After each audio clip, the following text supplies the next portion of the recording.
د روژې د میاشتو خصوصیتونه، د دې څه خصوصیتونه دي د هغې بیان.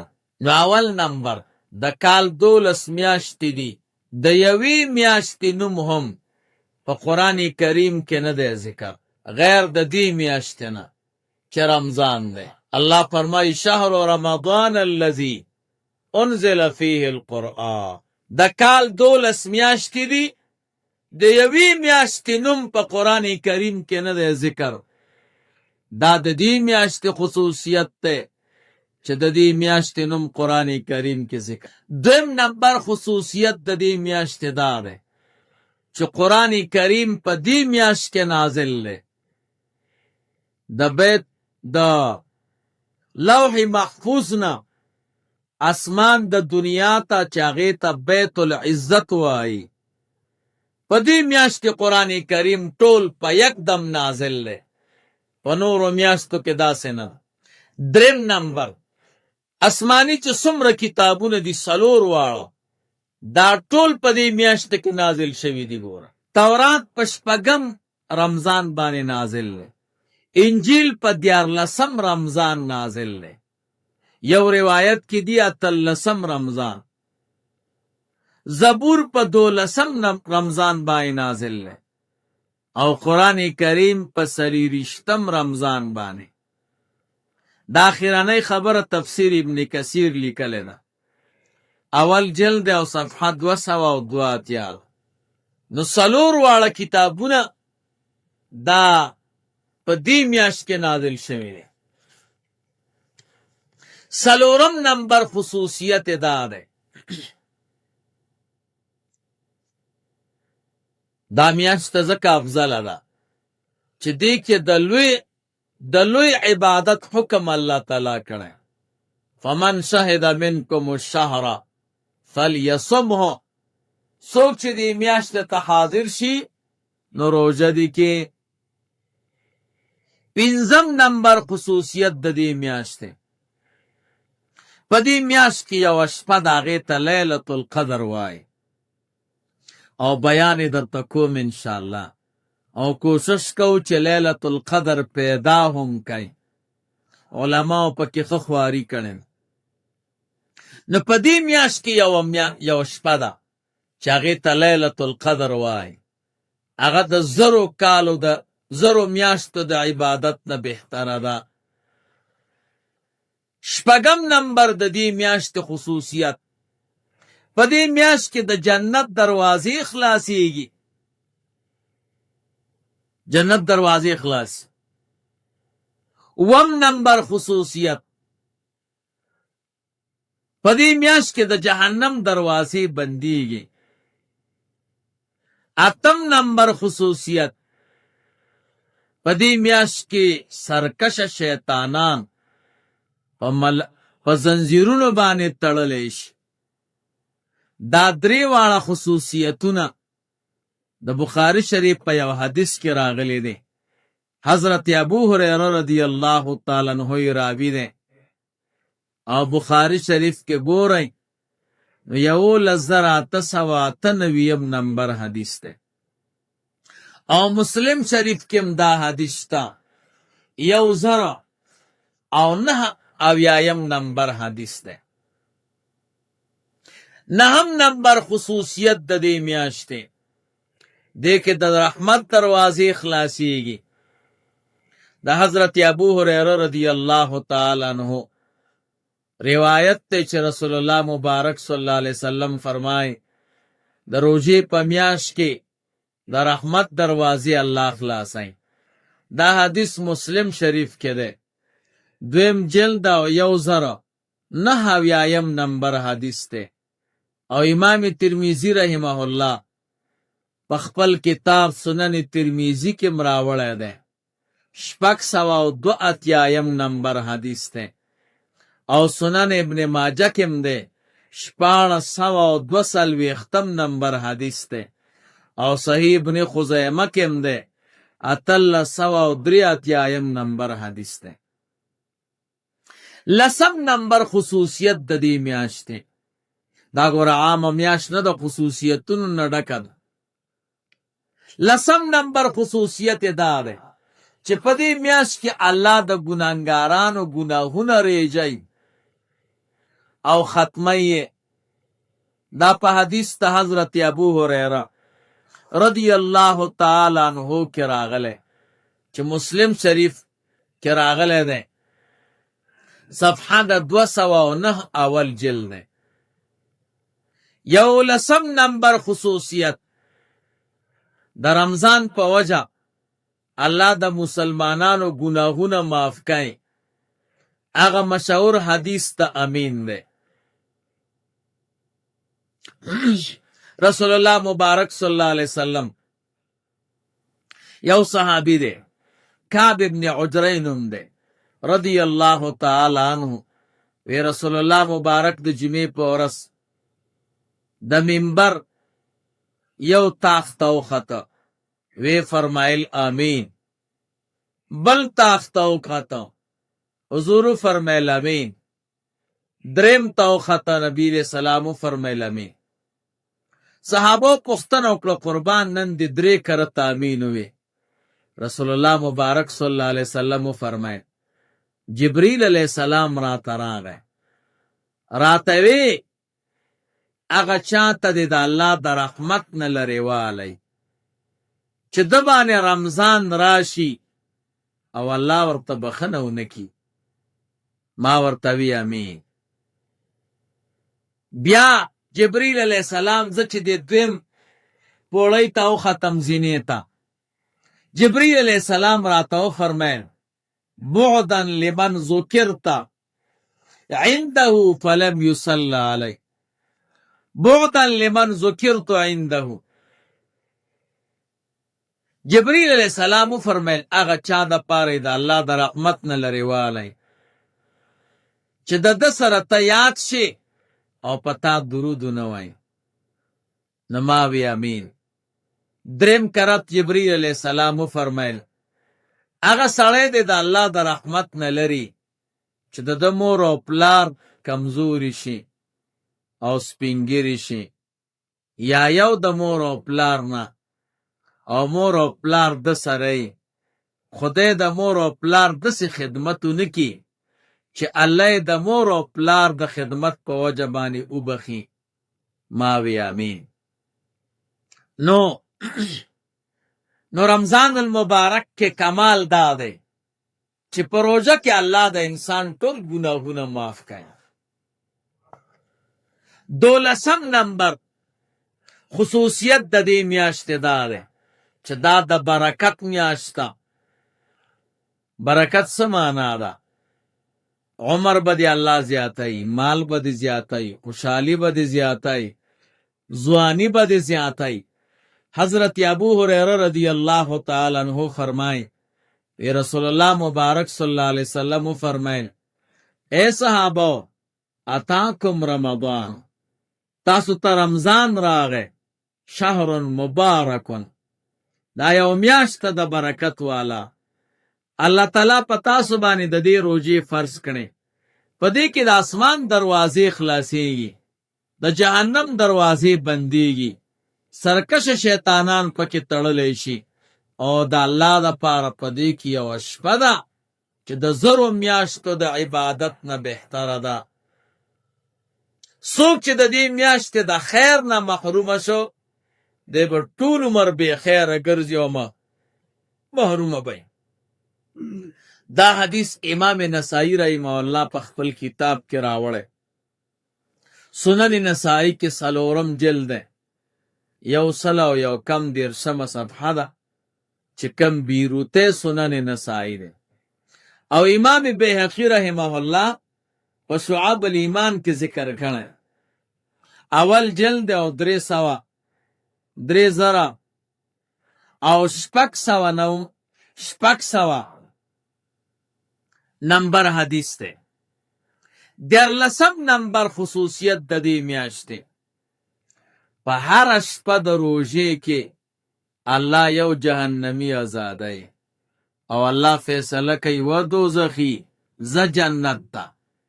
الله دې مونږ او تاسو پکې راوړي.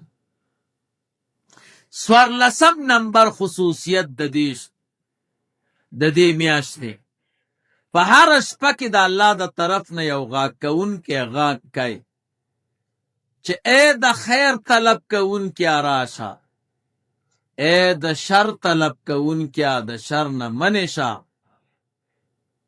دا په دې شپه کې الله غاک. دا د حضرت ابو هريره رضی الله تعالی عنہ روایت ده. امام ترمذی رحمه الله په خپل کتاب کې لیکلی د حدیث نمبر د 602 او علامه ابن ماجه رحمه الله دا حدیث ذکر کړی دی په سنن ابن ماجه کې، او حدیث نمبر د 1442 او دا رنګ امام بیهقی رحمه الله په سنن کبرا کې لیکلی 4 جلد 303 صفحه ده. 15 خصوصیت د دې میاشتې، په دې میاشت کې الله دعا قبلای او الله تعالی فخر کوي په خپل بندگانو په عبادت باندې. رسول الله مبارک حدیث ته عباده ابن صامت رضی الله تعالی عنہ راوی ده. امام طبرانی رحمه الله په معجم الکبیر کې لیکل او علامه حسمی په مجمع الزوائد کې 3 جلد او صفحه 102. 14 نمبر خصوصیت د دې میاشتې، په دې میاشت کې د رسول الله مبارک صلی الله علیه وسلم د امت لپاره 15 خصوصیتونه دي. یو دا رسول الله مبارک یو حدیث کې ویلي دی، حضرت ابو هريره سے راوی دی او امام احمد سے په خپل کتاب کې ذکر کړی مسند کې 2 جلد صفحه 292 ده، او علامه حسمی لیکلی دی په مجمع الزوائد کې 3 جلد او صفحه 140. رسول الله مبارک صلی الله علیه وسلم فرمای پر روزه کې الله زما امت ته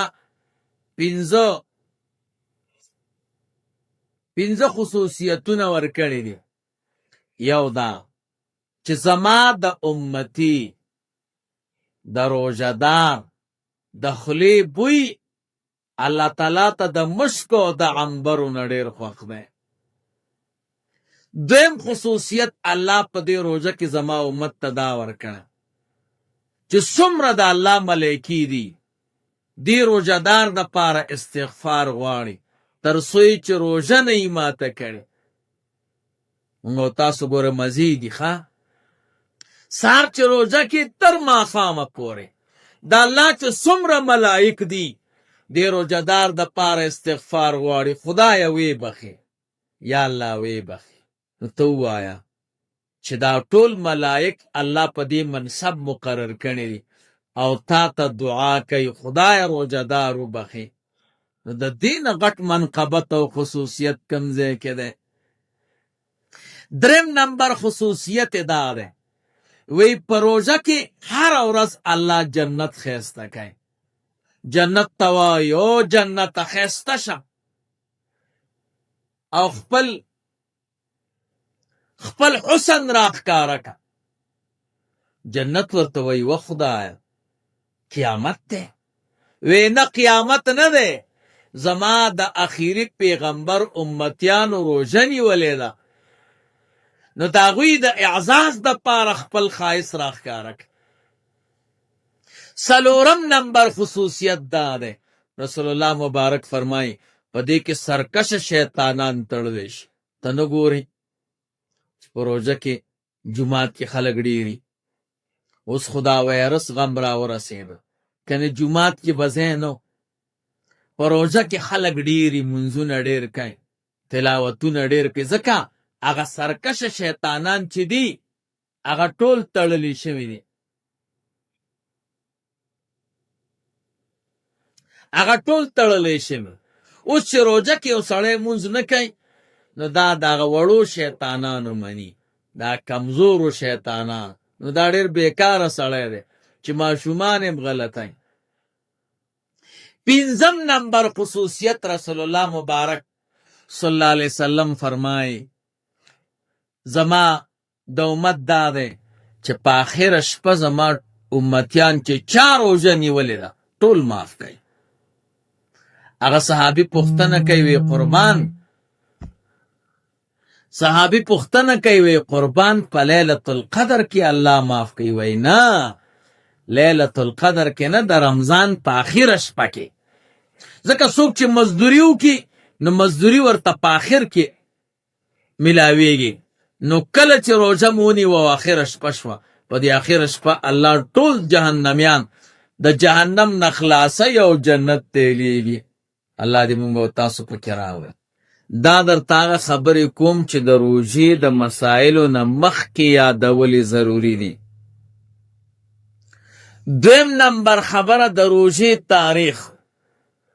روژه کله فرض شوې ده؟ نو رسول الله مبارک صلی الله علیه وسلم چې مدینه منورې ته لاړ، نو په دویم کال د هجرت باندې روژه فرض شوې ده. دویم کال د هجرت.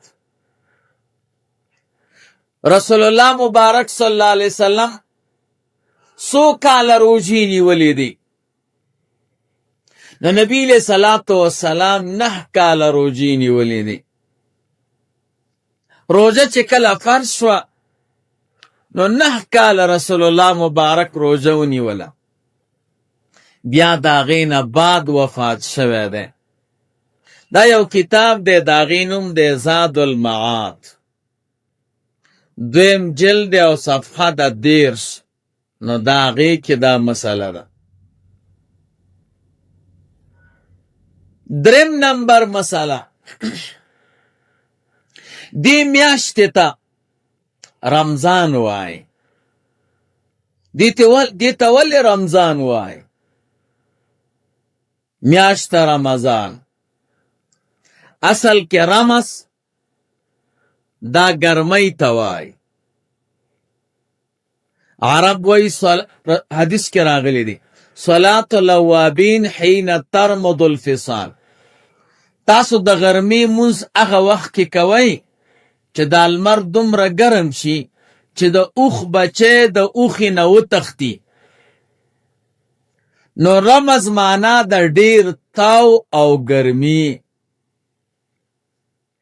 په دویم کال د هجرت چې کله دا روژه فرض شوه، نو په دغه وخت کې دا میاشت ډیره ګرمه وه او ګرمي او دوب پکې ډیرو. نو ځکه ورته د رمضان میاشت وایي، معنا د ګرمۍ میاشت. دویم قول دا دی چې رمضان د الله نوم دی. د الله په نومونو کې یو نوم دی رمضان. نو شهر رمضان څه معنا؟ د الله میاشت. الله وی دا زما میاشت ده. نو دا نسبت تشریفن دی. څلورم نمبر خبره، روژه څو قسمه ده؟ نو روژه په 3 قسمه ده. یوه روژه د عوامو ده. د عوامو روژه دا ده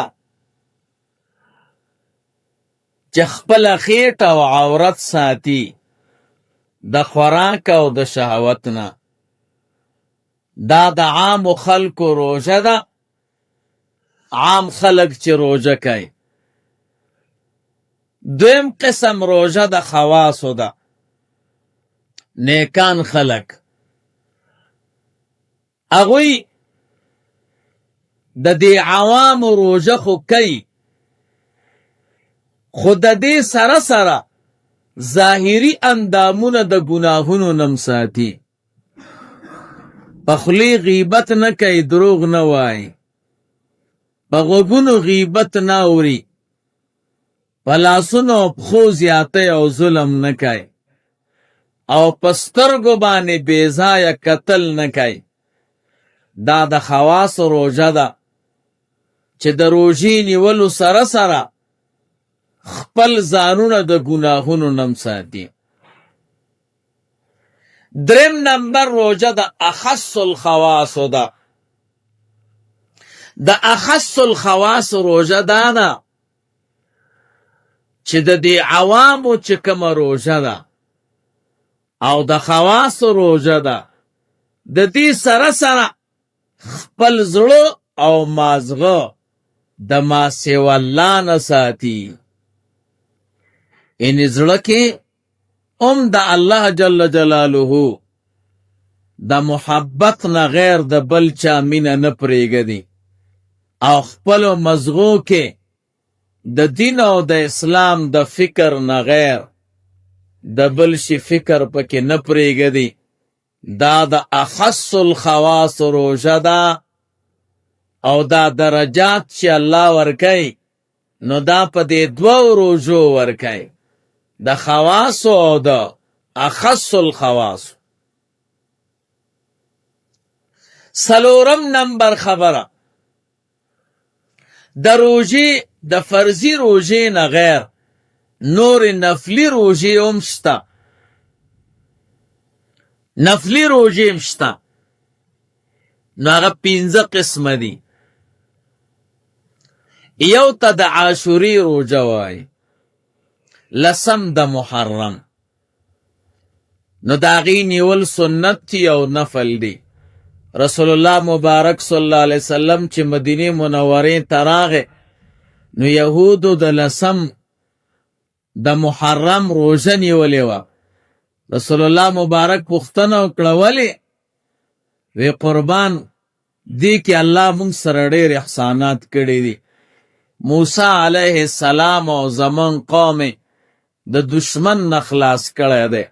نو رسول الله مبارک فرمایل تاسو چې د موسی علیه السلام اتباع کوئ او هغه دا روژه نیولې وه نو زه ستاسو نه ډېر حقدار یم د موسی علیه السلام په اتباع.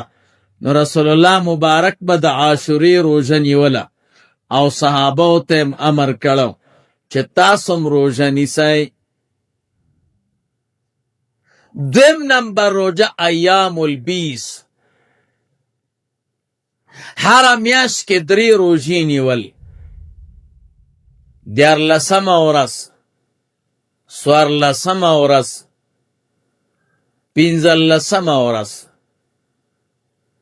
دا 3 ورځې د روژې دي. دې ته ایام البیز ولې وایي؟ اصل کې 20 سپینوالي ته وایي. علما وایي چې کله حضرت آدم علیه السلام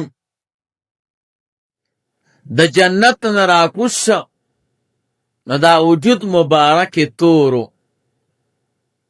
نو د میاشتې په 14مه ورځ باندې یوه حصه وجود سپین شو، په 14مه بله حصه، په 15مه بله حصه، ټول بدن سپین شو.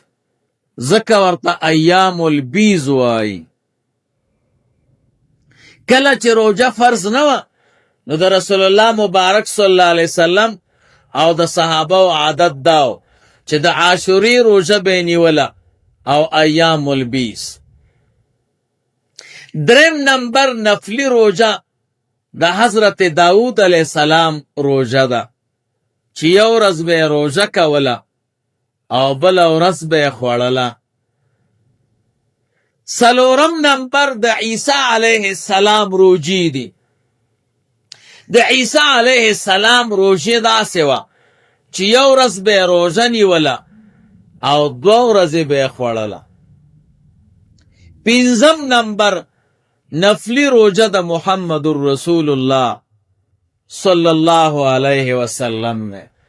نو رسول الله مبارک صلی الله علیه وسلم به چې کله روژې شروع کړې دومره ډېرې به نیولې تا به وی چې د سره یې نه خوري، او چې کله به د روژې خوړل شروع کړه معنا روژه به کله نه نیوله نو تا به وی رسول الله مبارک د سره روژه نه کوي. نو روژې به هم ډېرې نیولې خو چې کله به بیا نه نیولې نو بیا به ډېر وخت خوراک کم کو. دې کې څه حکمت و چې رسول الله مبارک داسې کو؟ نو حکمت پکې هغه اختلاف د حالاتو د ابدانو د درجاتو. د رسول الله مبارک چې وجود مبارک بخو صحت به خو بیا به ډېرو روژې نیولې، او چې کله به مریض و تکلیف به ورته بیا به ډېر وخت روژه نه کوله. نو امت ته پکې نصیحت ته. که ته کمزور او تکلیفی درته نو خیر دی روجه منیسا، نفلی روجه که نه نیسی نو خیر دی، او کنا صحت ته برابر و پالوان وی یا خو روجو ته کار ووایه. دا مثلا حکمت التشریع و فلسفته دا یو کتاب دی د مصر یو عالم لیکلی، ډېر ښایسته کتاب دی، اول جلد او صفحه 148 باندې ده. 5 نمبر خبره، په سفر کې د روژې خوراک روا دی. که څوک ووایي ولې، وی دا ځکه چې په سفر کې مشقت وي، لأن السفر لا تعرى عن المشقه. علما وایي سفر د مشقت نه خالی نه، خدا مشقت کله کم وي او کله زیاتی، مقدار کمیږي او زیاتیږي، خو مشقت په سفر کې ختمیږي نه. او په کور کې راحت وي، خدا په کور کې راحت کله کم وي او کله زیاتی، خو راحت ختمیږي نه. نو شریعت د سفر مشقت ته کتلی دی چې مشقت خو وي کله زیات او کله کم، یو ورځ کې کله مشقت زیات شي کله کم شي. نو د دې مشقت په اساس باندې شریعت ویلی دی خیر دی مسافر که روژه خوري نو خیر دی، او په کور کې خو راحت ډېري، نو راحت ته شریعت کتلی دی چې راحت خو کله کم او کله ډېري، خو وي خو خامخا نو سړی به روژه نه خوري. او ګورئ مونځ معاف نشه په سفر کې. که څوک وایي هلکه سفر کې به دې مونځ هم معاف کړه، نو جواب دا دی چې مونځ معاف نشه، ځکه انسان تعلق مع الله ته ضرورت لري. مسلمان په کار دا دی چې الله سره تعلق وساتي. نو روژه خو دې ونه نیوله نو مونځ کوه چې تعلق دې د الله تعالی سره برقراره پاتې. نو ځکه د روژې د خوړلو حکم شته، خو د مونځ د نه کولو حکم نشته. یا دا ووایه چې روژه ګران کار دی، خوراک نه کول بدن به دې سستی، او مونځ آسان کار دی. د مونځ حرکات او سکنات آسانه دي، نو سړی ادا کولی شي مونځ. نو ځکه شریعت په سفر کې د مونځ کولو حکم کړی. 6 خبره، په اخترونو کې روژه مکروه ده. دا ولې مکروه ده؟ د دې 3 وجې دي. یو وجه دا ده چې اخترونه د خوشحالۍ ورځې دي، ځکه ورته عید وایي، دا د خوشحالۍ ورځې دي. او چې سړی په خوشحالۍ کې روژه کې نو خوشحالي کمیږي. په روژې سره د انسان د بدن خوشحالي دا کمیږي. نو ځکه شریعت وی چې دا خو د خوشحالۍ ورځې دي، نو دې کې به روژه نه نیسي. دویم حکمت دا دی چې د اختر دا ورځې چې دي دا د سخا ورځې دي. مالدار خلک به فقیرانو باندې خرچه کوي او صدقه به ورکوي او خوراک به پې کوي. نو چې یو سړی په خپله روژه ونیوه نو د تمرین او مشق پوره نشه، دی به د فقیر د خوراک نه څنګه خوند اخلي چې دی په خپله خوراک وکړي. نو چې دی هم خوراک کوي او فقیران هم خوراک کوي نو بیا مزه پکې ډېری.